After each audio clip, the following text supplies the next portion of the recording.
Dneska sme ocenili naozaj všetky deti, aj potleskom, aj krásnymi diplomami, ale tými naozaj môžu byť len traja. Takže na 3. mieste v 5. ročníku tanečného maratónu sa umiestnil Petrovic Matúš.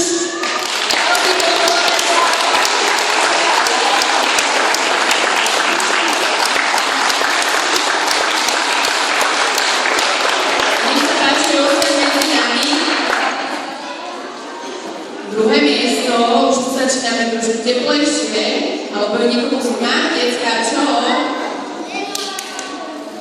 Druhé miesto, bude to dievča.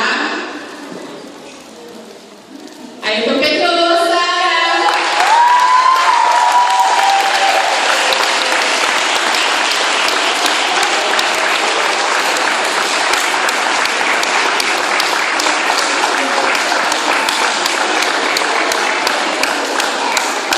No a ostalo na prvé miesto, Luzka, zvidnite krásny pohár, zlatý pohár, si odniesie za úžasný tanečný výkon, na ktorom sa zhodli, že bol naozaj úžasný.